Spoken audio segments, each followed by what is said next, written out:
Hello and welcome to another episode of Time Extend. My name is Adam Ismail, and as always, today I'm joined by Brendan Rorison, and we're back discussing, well, Adam, there are many different names for what we're going to discuss today.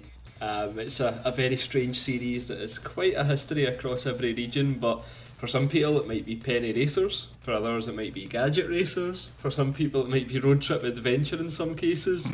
But more appropriately, I suppose, it's kind of generally accepted to be the Choro Q series, and this is one we've been trying to discuss for a while, isn't it? But the issue is that there are just so many games in this series, and where do you even start? Yeah, this is a series that since I've known you, you've been speaking, I don't know highly of, but I feel like you brought it up. You've brought it up a lot over the years. Maybe not a lot, but every like 10 episodes or so it shows up. And a little bit of a history note here. If you didn't know, Brendan and I met on GT Planet reviewing a Micro Machines game together, so like co-reviewing it. So I feel like Choro Q must have come up in the Micro Machines conversation like 3 or 4 years ago. 5 years ago? I think it was like 5 years ago. Oh my god. Yeah. Where's the time go, man? Exactly, mate. But yeah, it's interesting because even through the Micro Machines chat at the time, I remember you were saying obviously like those kind of top-down, kind of small toy-based racers were not really something you were that interested in, but it's interesting because like penny racers, I suppose, or gadget racers or whatever, falls into that type of category of toy car racing, but it's more on a kind of grander scale, so the similarities are there, but at the same time I can see why this would have never kind of clocked on your radar, I suppose.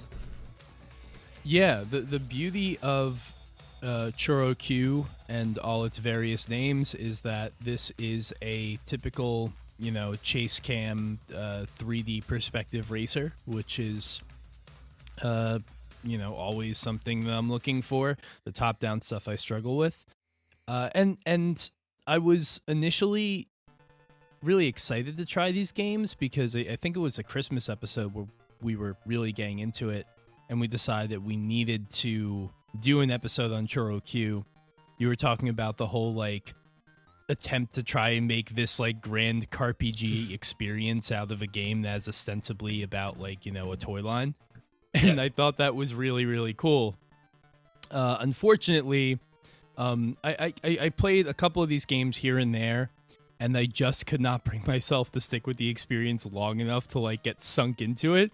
But in terms of the ambition, that is very, very cool, and I'm sure we'll have a lot of things to talk about that are more humorous because wow, does the story mode at times get really, really weird.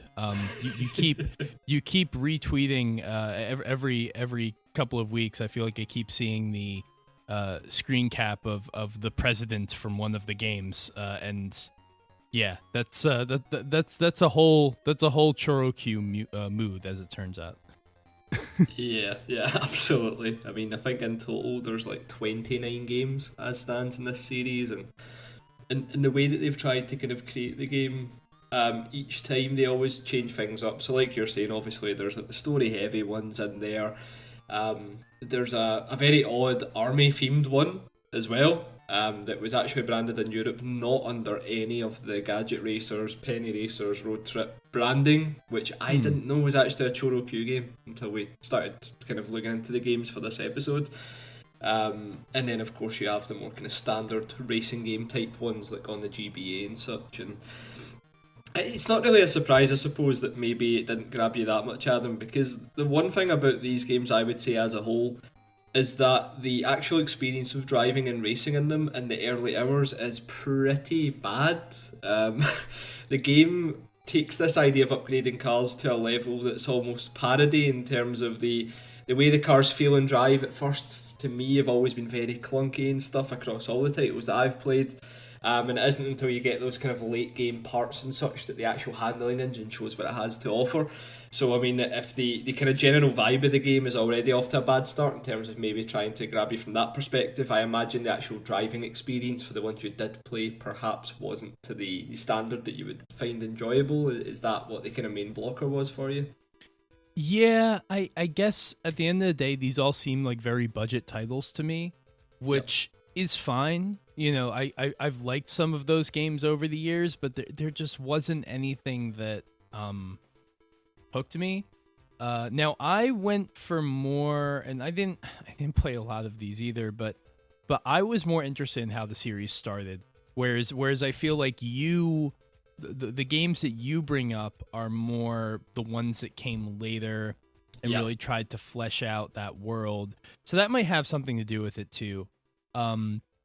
We can just give like a background as to how, like, the number of games are in this series. I'll walk through, because I'm on the Wikipedia page, which, to be fair, is actually pretty extensive in terms of the list of games. It lists all of them and goes to a decent length to explain where they came out, because unsurprisingly, most of these did not hit the West. Only a very maybe like a third of them hit the West, and even less hit North America, from what I understand, which is another reason why I probably didn't get to play these games back in the day. But anyway, so there was a 1984 MSX game developed by Taito called Choro Q.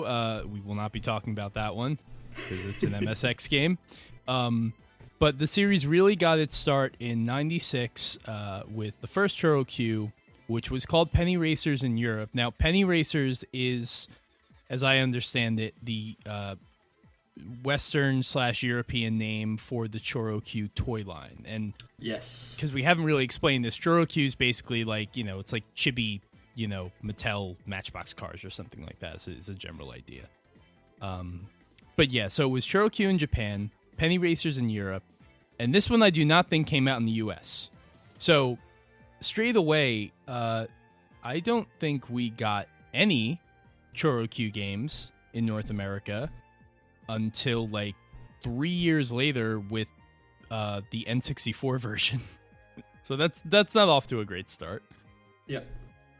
And the first, what is it? Choro Q 1, 2, and 3, all developed by Tamsoft. Tamsoft, you may know as the developer gave us Ballerina Toshinden, a terrible game that everyone played at the PlayStation 1's launch because it was a fighting game that was graphically pretty good for the time and also had a lot of large-breasted women. And that's really all you needed to succeed as a fighting game in the mid-90s, unfortunately. But so you have those. Choro Q Jet and Choro Q Marine, which are these like sort of offshoots. And with Choro Q Marine, which I didn't really look into these, but that one's on the PlayStation. That one was developed by Barnhouse Effect, which would go on to make most of these games. Because the thing is, while Takara Tomy, the toy/media empire that is Takara Tomy, along the lines of, I guess, a Bandai Namco now, they publish all the games, but many of them were developed by different companies, so you end up with 6 or 7 developers, I feel like, have contributed to a series at varying points of time, which I would imagine makes all the games feel a little bit different from one another. So once you get out of the PlayStation days, there was the N64 one, as I said, was the first one that we got. That was Choro Q 64, and Penny Racers, and then to speed things up, there was a Saturn game. There were a couple of handheld games. The N64 one got a sequel. Then you get to the PlayStation 2 days where they came out with Choro Q HG, which stands for high grade, as the Wikipedia article thankfully tells us. And that one was made by Barnhouse Effect.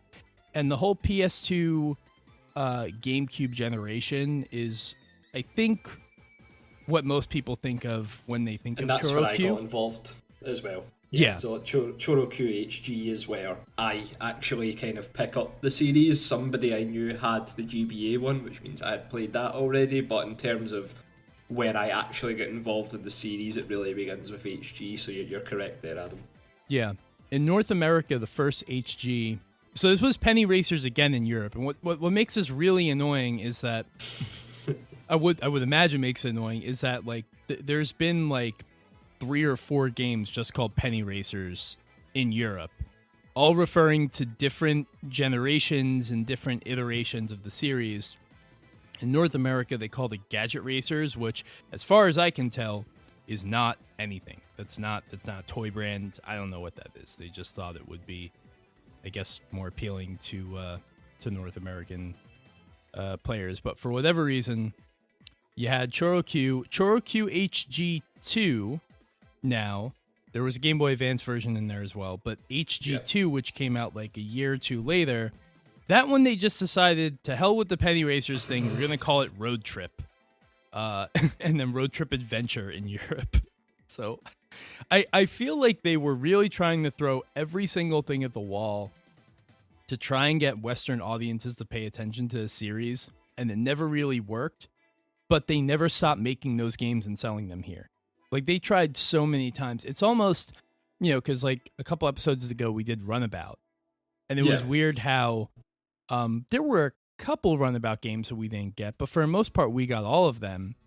And the studios involved, Climax, they just kept trying. They were never like, this isn't working, we're just gonna give it up. Like, they just kept trying to see if something stuck, and it never did.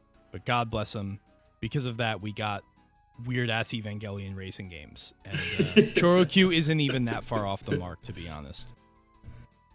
Yeah, it gets even more complicated as well, because obviously when Road Trip is introduced, like you're saying, there's no precedent for why they would go down that route. But the games that follow a similar kind of strange scenario, and I'd kind of talked about the army one at the start of the episode, and that's what follows next through Shin Combat Choro Q, which is the Japanese name. But in Europe and North America, that was simply called Seek and Destroy. And if you look at the cover art for this game, oh my god, there is literally nothing whatsoever that ties into the whole Choro Q shit. So it gets even more complicated. At least Road Trip kind of looks like a Choro Q game to a certain extent. But if you read the plot synopsis for this game and look at the cover, it is fucking hilarious how this is part of the Choro Q lineage, because it's so far off what we've had from this point. And I'll be honest, I seen this game on shop shelves and I never touched it because it looked like a shitty army game. Like, I wouldn't have known any capacity that this was a Choro Q game. And as we often do when we do these episodes, I'm going to post a screenshot from the plot synopsis for this game, because there's like murder mentioned in there, there's death, there's fucking like proper army terms and stuff. I have no idea what this game is. I wish I had played it now though. I don't think you have ever seen a game marketed in the Western region where the tone of the cover art and the marketing is more off the mark from how they planned it in Japan than with this game. Because going from Shin Combat Choro Q, which you look at the cover and it's in that classic Choro Q style, and then Seek and Destroy, which literally looks like army propaganda from like for the fucking US military. It's incredible. And the thing is, like, Shin Combat Choro Q, like, I'm looking at the gameplay of like Seek and Destroy, and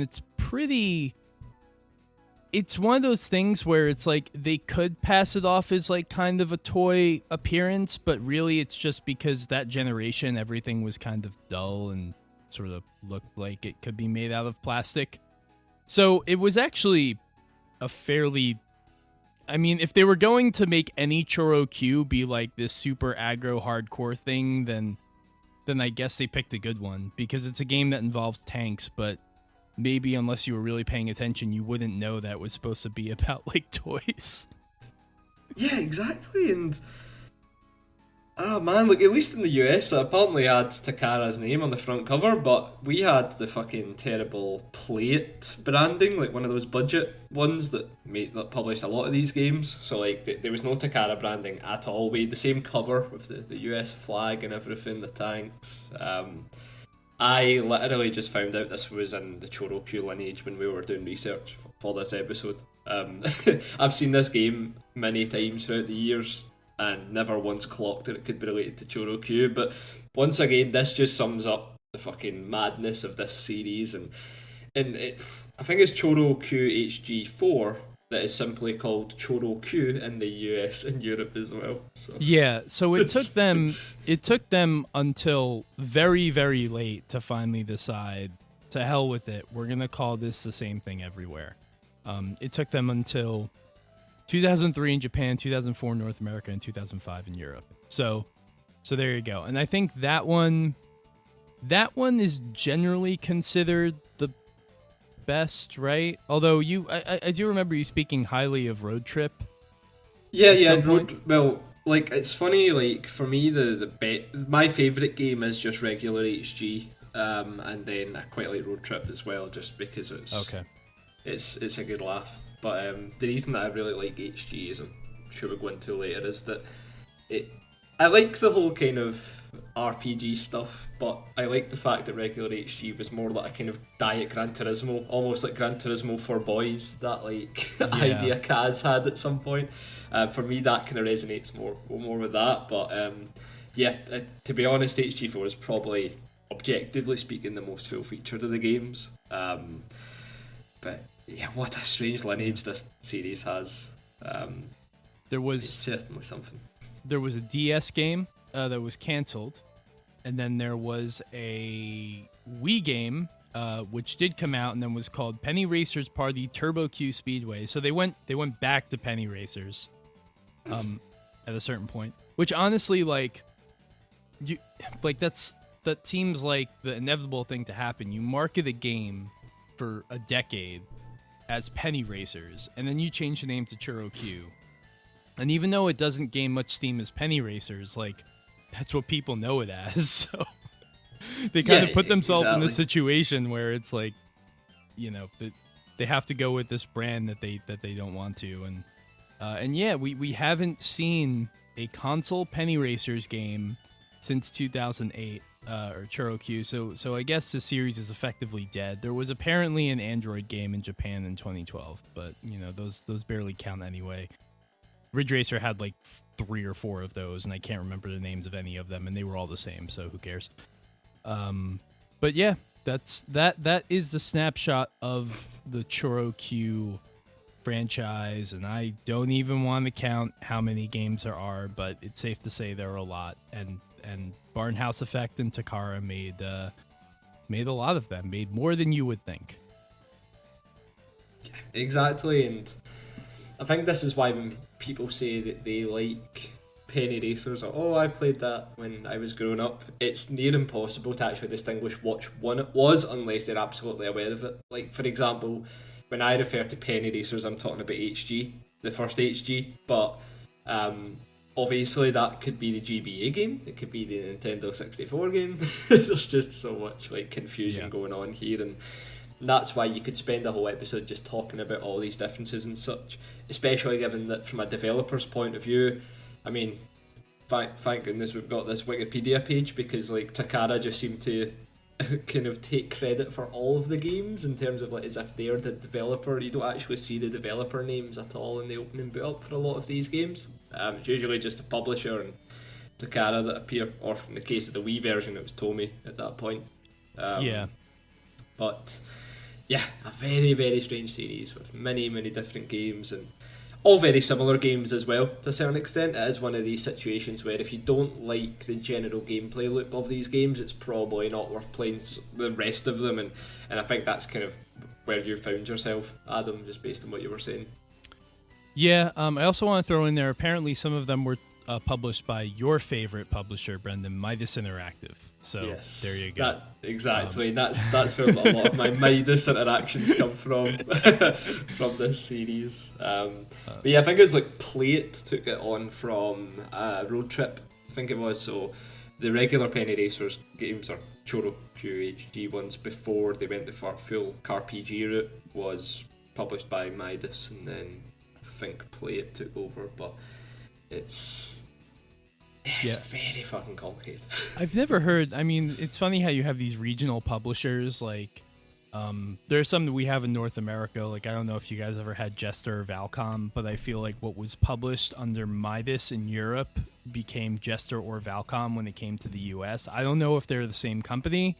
I don't know if they're like, you know, another wing of Midas for just the US market, but all your like budget department store racing games from the PS2 era, like your Corvette Evolution GT or your DT Racer or your Suzuki TT Superbikes or that Alfa Romeo game, they were all I feel like they were like Midas in Europe, and then they came here and they're like Valcom or Jester. And anytime you saw those brands on a racing game, and it was usually a racing game that you wanted to play because, like, I don't know, like the Alfa Romeo one looked really cool on the cover, and so the Suzuki one. If you ever saw those logos, you needed to run, because chances are those games were also like $7 new, and you weren't really missing much. So yeah, there have been really good budget racers throughout history, but I don't know. I think Choro Q. What disappointed me about Choro Q, and I can kind of get into my experiences of playing a couple of these games now, is that, if there's just something simple under the surface that works, that's usually all it takes for me to really get on board. And the closest thing I can compare it to is, like, I made a point to play Choro Q3, the PlayStation game. So we're not talking about the HG one. And this was Tamsoft's last game on the PlayStation for the Choro Q franchise. And you can actually, even though it didn't come out in the US, or in Europe, you can get an English fan translated patch for it. And in this game, it doesn't really have a story mode or anything like that, so it has minimal English anyway, but it throws in just enough to make it easy to understand. So I'm very thankful that exists.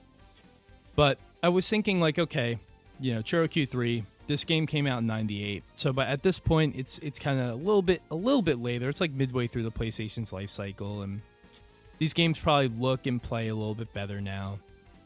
And honestly, like, my sort of benchmark for like a budget PlayStation racer ever since I discovered it was Rally Day Africa and Rally Day Europe, because those games, when they came out in Japan, developed by Prism Arts, they were like budget racers. They were pretty simple, a handful of tracks, a handful of cars. There was no sort of crazy story mode.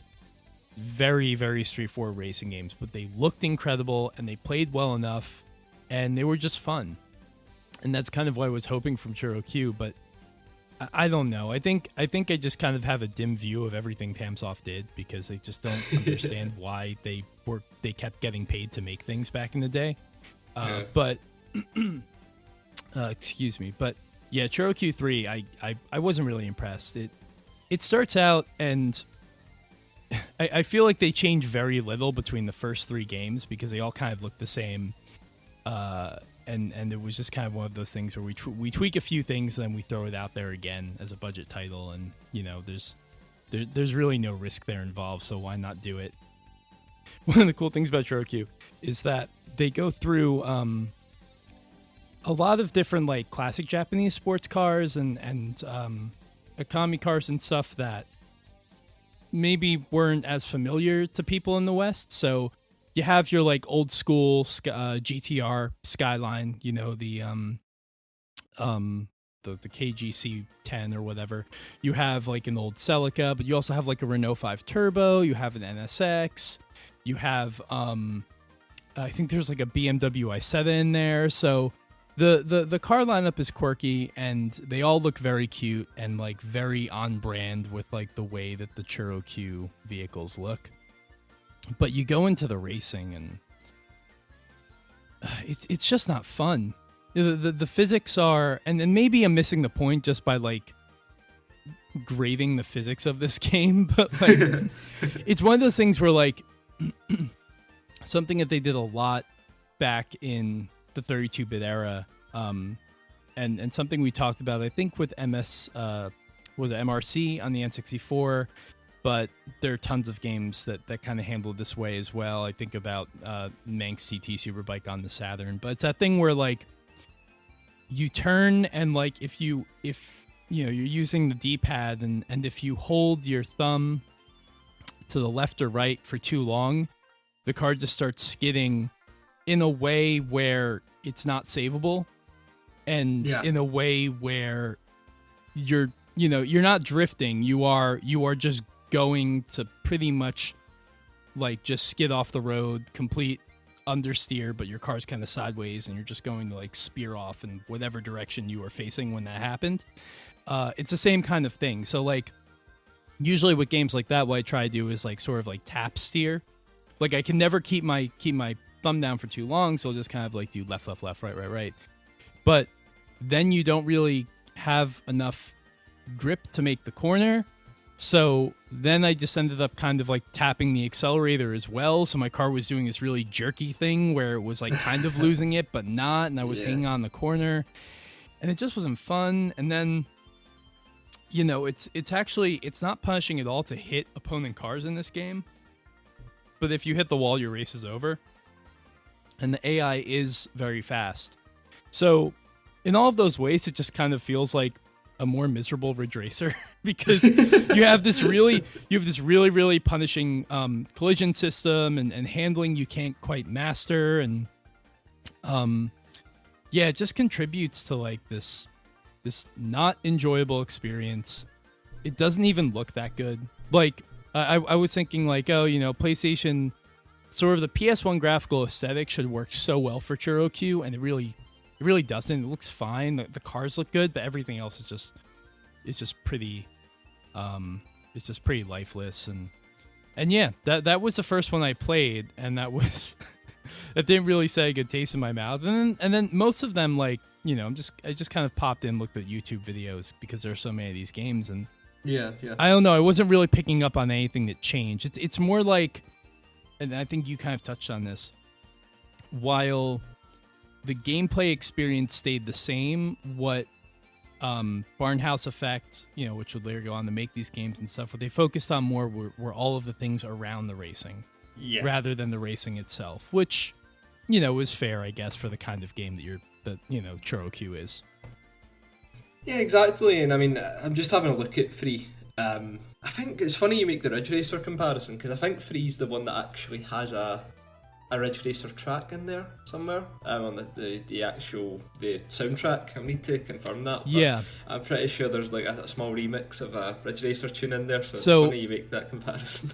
So it is absolutely wild. But yeah, so I played 3, and first race you do, there's this like track that's an oval, and initially you like from the get-go there's a song with that famous like Ridge Racer chord progression of like do do do do do do do do do do do do. I was like, all right, this is weird, especially, you know, being a PlayStation game, came out around the same time. I mean, a couple years after Ridge Racer in the arcades and stuff, obviously, but I'm like, okay, maybe, you know, there are a lot of songs through history. You think somebody ripped it off, and they didn't. So who knows?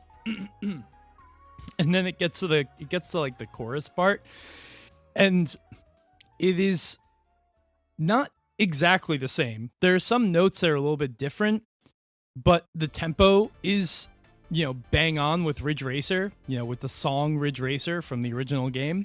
Yeah. And I'm just like, there is no way that they weren't, you know, trying to rip this off in some fashion. Like, this is too similar to just be a coincidence.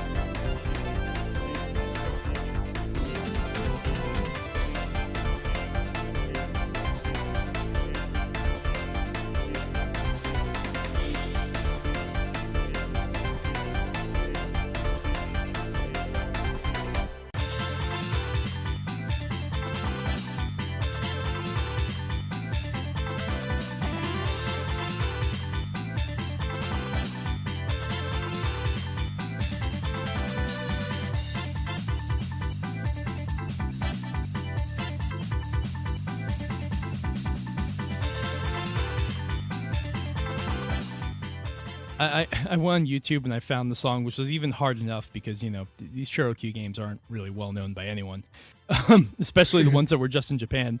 And there were a couple comments where like, I would consider this more of a homage. You know, maybe they were just inspired, and I don't know, maybe that's a favorable way of looking at it. Again, it kind of contributes to my belief that Tamsoft really didn't do anything notable or original during their time of relevancy. But I will say that song that like grossly rips off Ridge Racer is actually a pretty good song. It's like it's very similar, and at a certain point goes in like a little bit of a different direction. Yeah, it's so funny when you hear it for the first time. Somebody put it in the Discord server, I'm sure, the first time. That was me. Oh, it was yourself, right? It was me. Yeah, it was me. So, it's just that part stood out to me. But having a look at Choro Q3, it's like,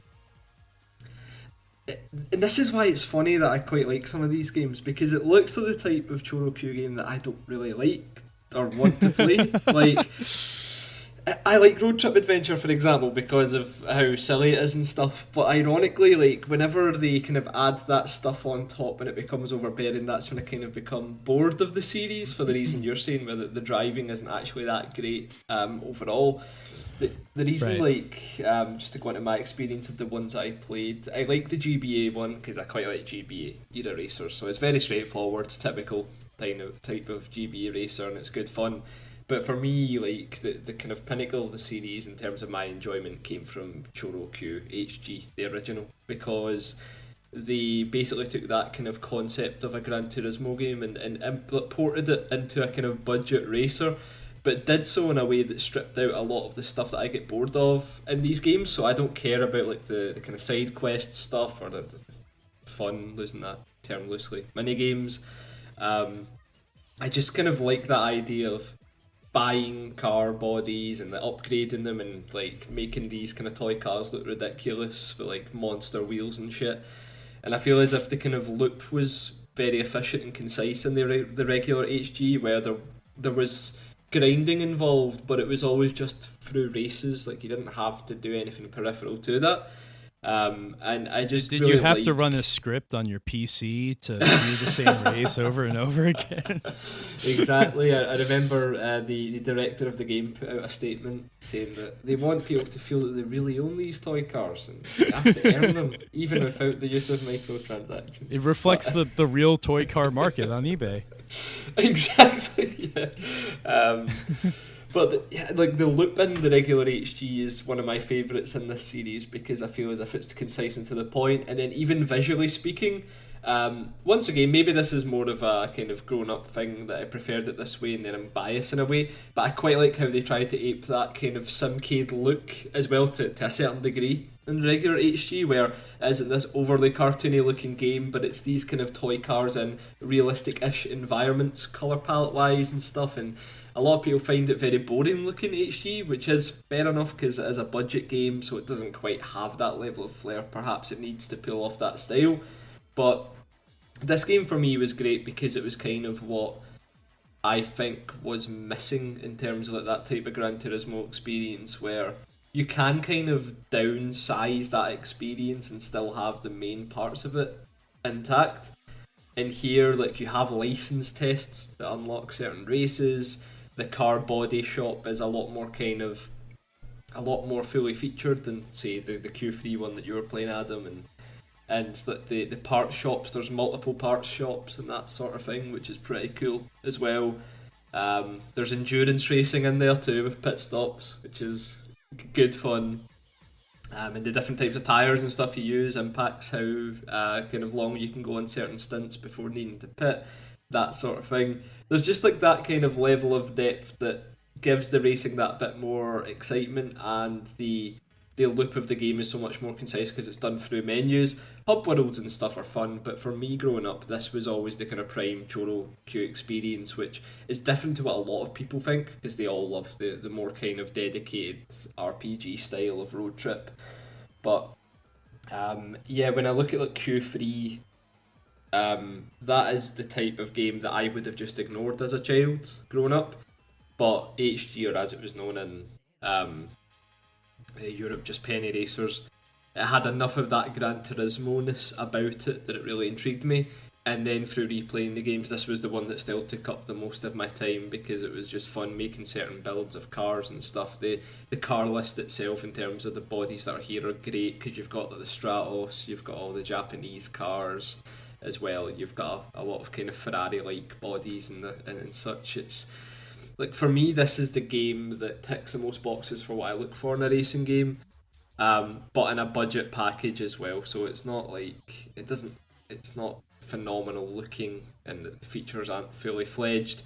But I quite like the kind of small level of jank and what they were going for in this one. And for me, this is, whenever I'm talking about Choro Q or Penny Racers, this is the experience I'm talking about. Which is funny because I know for the people who are massive fans of the series, this isn't the favourite, because apparently a lot of the charm is removed.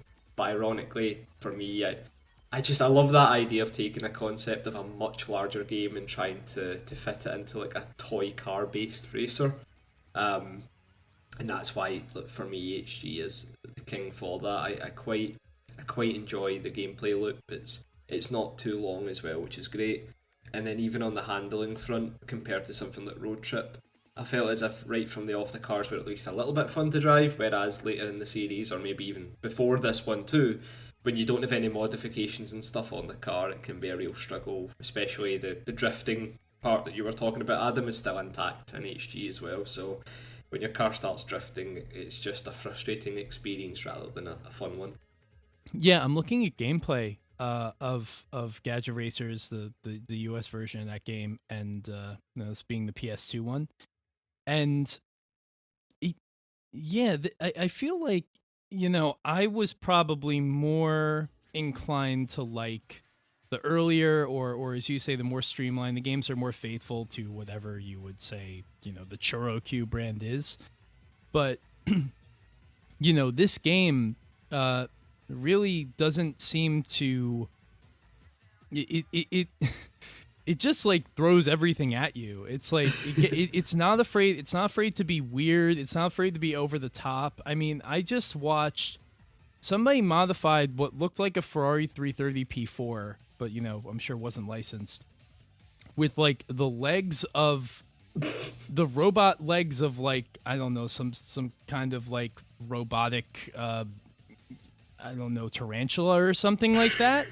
So it's a body of a car, and then like, these legs, and then it like moves. The legs move as it drives, and it moves faster as they go along. Like, this is weird. Like, I see a Beetle with like rockets on the side of it. This person's got a RAV4. I think I just saw an XJR9. There's an XJR9 in this game. Yeah, it is a combination of every single thing that you wouldn't think belongs together in a racing game, and it happens to be under the guise and the theme of a toy car brand. It seems like there was really never a moment where they decided that they went too far. They just kept pushing all of the wackiest ideas. I'm now watching a 996 911 go around this oval circuit, and it just distinctly looks very like Driving Emotion Type S between the car and the track. So yeah, this is weird, but yeah, I feel like I might have enjoyed this one more. It even feels like the cars might be a little bit more manageable. Like they don't sort of understeer and lose control in like really weird ways, and the modifications, as you say, they let you do whatever you want. It takes it to a pretty absurd degree. I was really disappointed in Choro Q3 when, since modifying cars seems to have been like the hallmark of the series from the get-go. Yeah. And I did like the first 3 races, and I don't know what I have to do to unlock more parts, but I couldn't unlock more parts.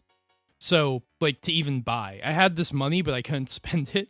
I was like, what am I supposed to... How am I supposed to make my car better? Because it's undrivable right now if there aren't other components for me to buy to improve it. And that's why I put the game down. So yeah, this one looks a little bit better at that. It's cool as well because the modifications and stuff to the cars For some tracks might be necessary. So, for example, there are underwater segments in some tracks, and then you need to fit a propeller so that you can actually go fast underneath, or an engine, a kind of speedboat engine type thing in the back of your car. And then for some tracks, you can fit wings onto your car too. So, like if you go up a ramp, the wings will deploy, and you can take a shorter route than just driving normally. Wow. And then if you're on desert tracks as well, if you've got monster truck wheels on, you will have higher speeds and that sort of thing. So there's like a good amount of variation there, and it's interesting because if you enter certain championships, you kind of have to go with a build that gives you the best chance of finishing in the most points, but that doesn't necessarily mean that you'll have the right equipment to win every race. So it starts to get interesting from that point of view.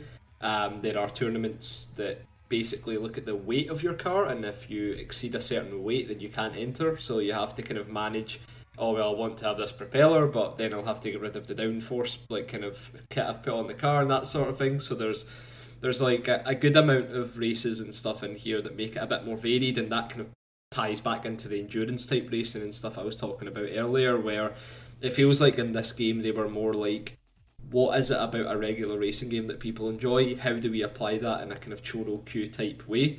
And you still get all that craziness and stuff, but I don't know, I just feel as if the kind of loop in this game is a lot more fun, just because it is more inspired by the type of racing game when this came out that was really the highest in popularity, thanks to GT. And the car list and stuff's great fun as well. Like you're saying, there's a lot of great unlicensed kind of car bodies in here, and it can be fun as well because obviously the car body is separate from the engine as well. So if you just wanted a bin truck that's like fucking capable of like 400 kilometer per hour speeds, like you can do that as well. Yeah, for me this is like, when I think of Penny Racers Choro Q, this is the prime experience for me. I really like Road Trip as well.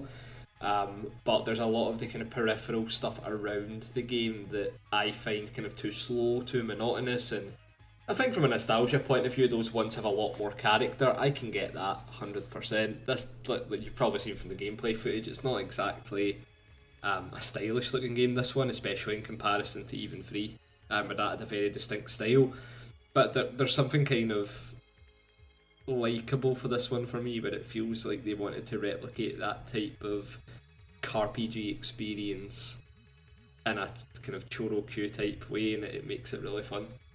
It's also like, it's not the prettiest looking game I've ever seen, obviously, but I think for what they want to do, it actually works better than like, you know, the PlayStation Q3 or the other ones. Because look, if you're gonna do a game that's like a little bit more graphically, like isn't trying to go for a super photorealistic thing, is a little bit more simplistic, you know, doesn't have like all the polygons or, you know, the best textures or whatever. Like the other side to that is you should be able to do a lot of crazy things with like detail and effects, and you should be throwing like a lot of, for lack of a better term, a lot of stuff at you, a lot of visual noise and whatever.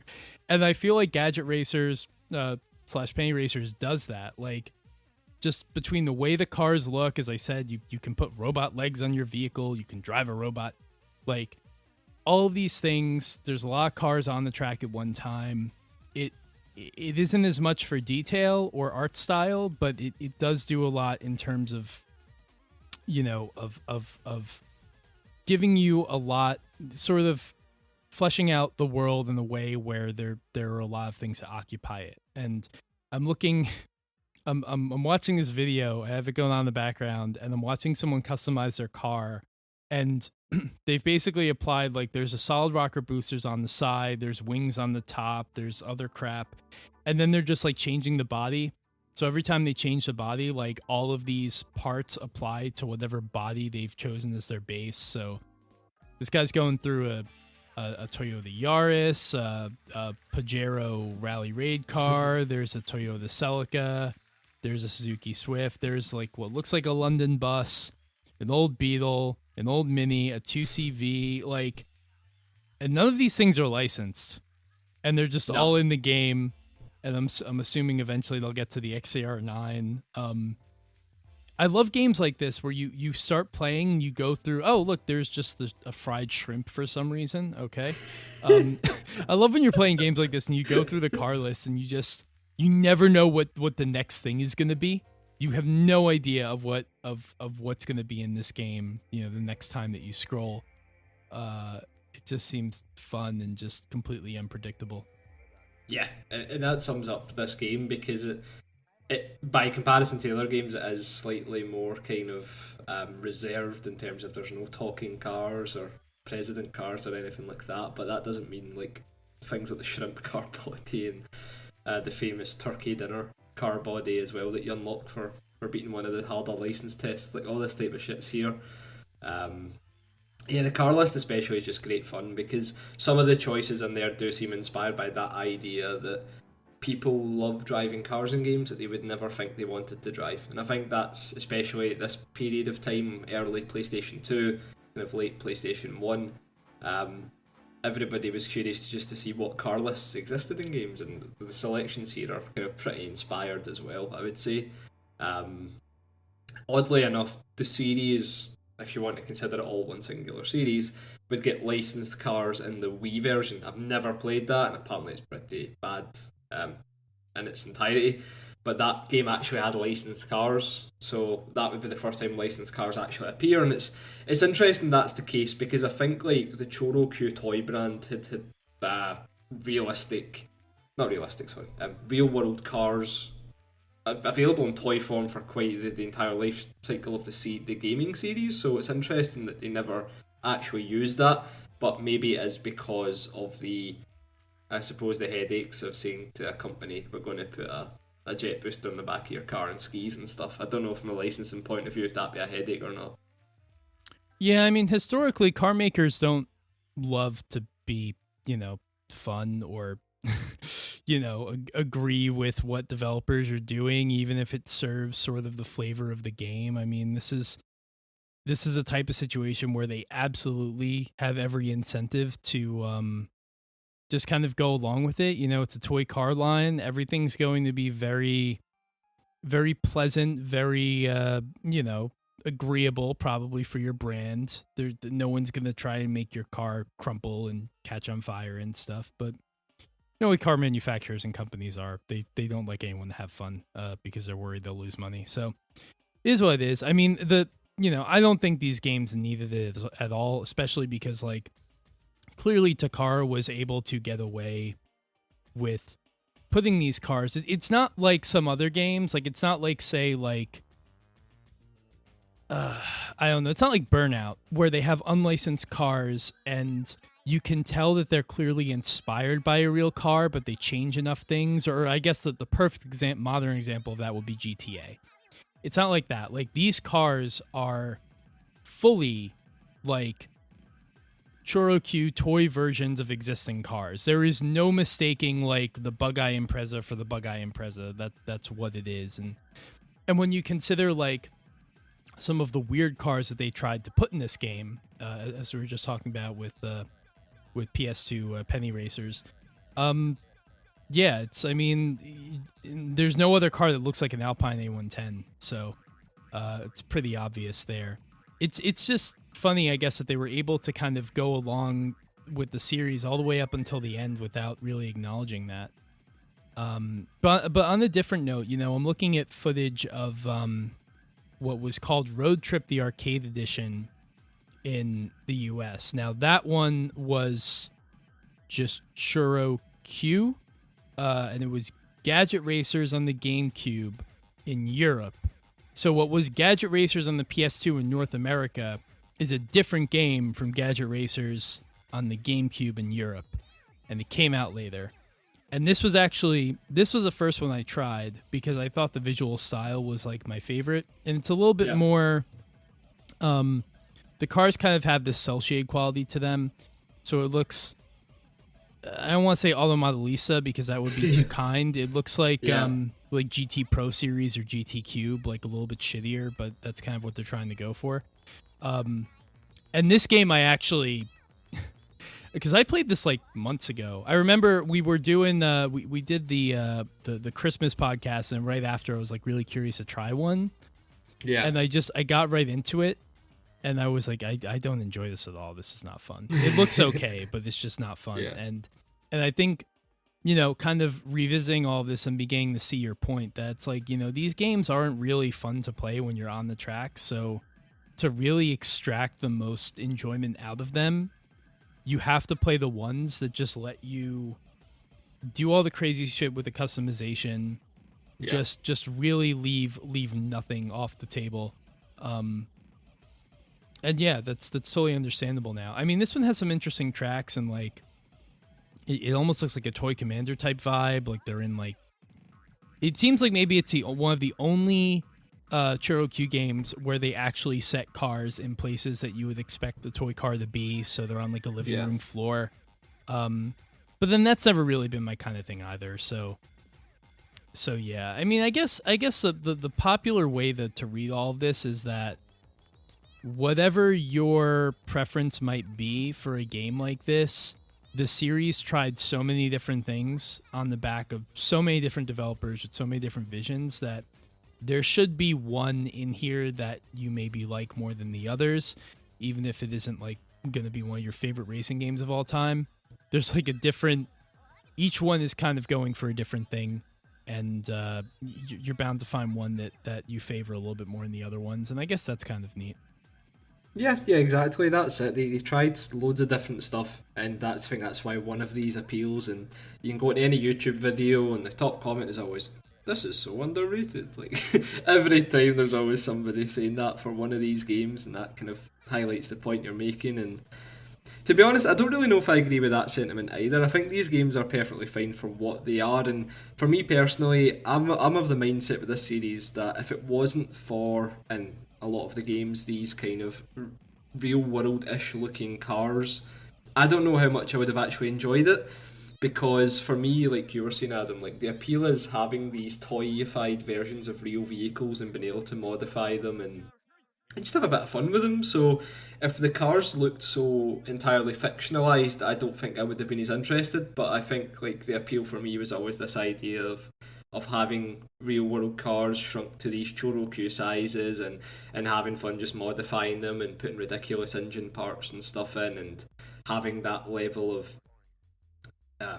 customization, I suppose, like in a time period where it wasn't really that common to have such levels of customization across both the internals of the car and the outside of the car. Because in the case of the PS2 Choro Q HG, you can even choose like the drivetrain and stuff for these cars, which is pretty cool. Like I quite like the idea that you can have that level of modification, and that's where the appeal was for me. But the actual on-track driving experience was just a means of experiencing that. I don't think I would ever say the racing was fantastic or anything like that, and I think most people would agree that it is the whatever version of Choro Q, Penny Racers, Gadget Racers you like, it's probably everything around that on-track experience that makes it memorable, and that's absolutely fine. You can acknowledge that and also understand that from a racing point of view, it's not really offering anything entirely unique. Yeah, two things I want to point out. One is I hadn't really looked into the Saturn version. So there was a game called Choro Q Park on the Saturn. And I think I dismissed it because it seemed like having the subtitle of Park, it seemed like it was maybe a different sort of game, not really part of the main series. This one actually looks really good. This one I'm curious to play. I think it visually looks better than the PlayStation games, which is pretty much unheard of for a game on the Saturn.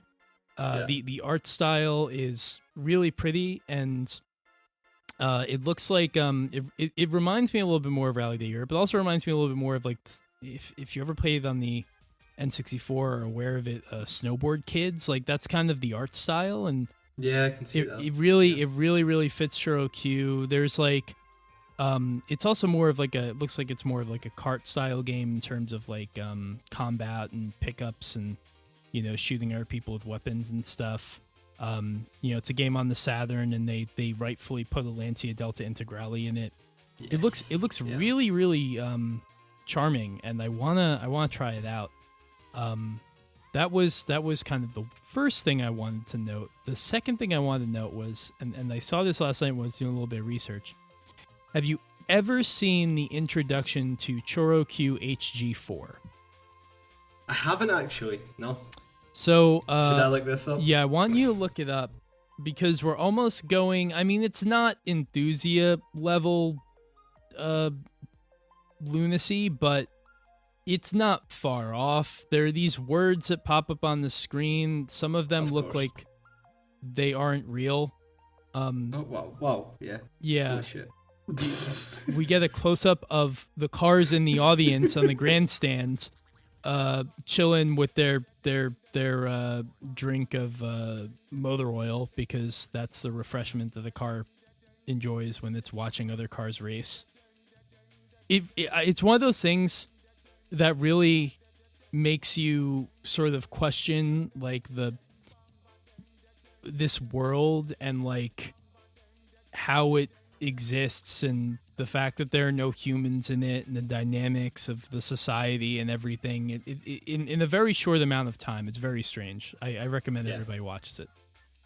I think I seen a car on top of a skyscraper like Batman as well. Yes, yeah, that's point. in there. Yeah, it's like a word will show up on screen. It'll say freedom, and it'll show that word in different languages. But each time it does it, it capitalizes different letters within the word at random. So it just looks kind of AI generated. Everything about this looks like AI generated. I don't know how to put it any differently. All under a minute as well. Like under a minute. Like that's insane. Throws everything at you in a minute. Yeah, and the cuts are so quick. It's crazy. It's almost it reminds me a little bit of like the intro to like Sega. I think it was Sega GT 2002, but it's even more out there.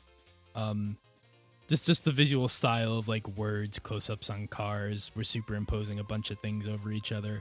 I like the part where there's a skyline and the Z on the grid, and then one turns to talk to the other one and flashes its lights, and then the skyline turns back to Z and flashes its lights too, and then the word friends pops up on the screen. Yeah. It's certainly something. That's made my Saturday.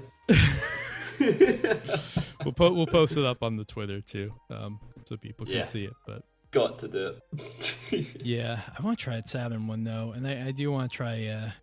The one you mentioned as well, which I've already forgotten the name of because it's just HG. So many names. Just HG. Okay. Yeah, it's the Saturn one does look really cool actually, and I'm not sure what's happening in the gameplay clip I've seen, but it was like a car crossed like a certain line on the track, and it changed the car to like a race mod version of the same car or something, or it was a different vehicle it transformed into. So I wonder what's going on there. I saw like a Sylvia pass that line and become like some sort of like Dakar, SUV or something. So that was maybe you cool. choose multiple vehicles or something. Yeah, I mean it's a novel idea. I think part of the issue too is like, we're talking about all these games and Penny Racers, where it holds up the when you were talking about holds up because it just goes through those absurd lengths, right? Whereas like I was looking at, God, I don't know which one it was, but the one I was just talking about on the GameCube a second ago, Road Trip the Arcade Edition. Yeah, it's like it doesn't do anything crazy, and it doesn't there's no sort of mechanic that makes a game stand out. It literally seems like it's, take Gran Turismo, but make it a lot worse and a lot uglier and a lot less fun to play with toy cars, and we'll do the same thing. Like you just drive, but the driving isn't fun. I feel like for these games to stand out, they really need some sort of element that you're not gonna get anywhere else. And that Saturn one with the sort of thing where it seems like maybe you pick a couple cars at the start of a race, and then you go past the line and it changes, and making assumptions here because I haven't played it. Maybe like, you go from asphalt to dirt, and then like that's where the changeover point starts. So that's where you can like change into like an SUV or a rally car or something. Like that's really cool. That's a great idea. That's something that maybe, I don't know how it's implemented, obviously, but if it was implemented well, that's something that like should maybe have stuck throughout the series. And I don't know, but I think part of the issue too is, the developer of that one was a company called Next Tech, which I've never heard of before. I don't think they made any other Choro Q games. So when you have a series that's changing hands so many times, it's really hard to sort of keep that constant theme and sort of build upon the progress that the last one made. Yeah, it's almost not for the same circumstances, but it's similar to the runabout chat in the sense that there was something here that they probably could have pursued and improved upon after each iteration, but there was more of a kind of haphazard approach taken to just giving people or developers the chance to make a game that they wanted to make, and then that means the series itself is a little bit kind of all over the place. Yeah, I do like talking about games like this and Runabout though, because they're complete blind spots for me, and they're very interesting. Even if they're not always very good, they're definitely interesting to talk about on the podcast. And I imagine there are a few people in the Time Extend Discord who are familiar with Choro Q, but I would imagine a lot more that aren't. So hopefully this inspires you to find the one you like. God help you looking at that Wikipedia page and trying to sort through all of the names, but find the one you like and check it out. Would you believe that I've just found some information about Nextech? Okay. And they're actually known as Nex Entertainment, which means they also worked on Togear for the Xbox, which we talked about in the pod before with Andrew Elmore. Andrew Elmore's favorite racing game. Yeah, exactly. They also worked on Resident Evil Code Veronica. They've actually Dino Crisis as well. Time Crisis 3, 4, Bayonetta for the PS3. They worked on that with Sega and Platinum. So wow, they seem like they seem okay. They develop games for other companies on a contract basis. They closed in 2016. They seem almost like a Tosei or something. Like you don't see their name a lot, but they contribute to a lot of things. A lot of notable games. They help Sega with Shenmue, a bunch of Time Crisis games, as you said. Bayonetta on the PS3. The Resident Evil on the Saturn, and Ballerina Toshinden on the Saturn. So, yeah, lots of different titles here. Very interesting. Must have been doing something right to get all that work. Yeah, exactly. But yeah, I think that just about wraps this up. We wanted to keep this one short because we both have our commitments and we're all so busy these days. But glad we got a chance to talk about Choro Q for sure, because it was, as I said, it was a blind spot, and it's exactly the type of game that I love that we I don't even know if I would say give love to on Time Extend, because everything we said here wasn't completely glowing, but nevertheless, go out there, try to find in our podcast that's talking about Choro Q, and we'll wait, because I don't think you'll find many others. Exactly. That's why we're here. So as always, I like to put the note at the end of the episode. Go check out the Time Extend Discord when you can, and you can do that by just sending us a DM rather on Twitter. Time_extend is our handle if you don't know it already, and just let us know that you'd like to join, and we will get you in there. But I think that's really all I had to say. Brendan, anything on your docket? No, mate, that's all good. Just thanks everybody for listening, and have a great day. Take it easy, everybody. Thank you.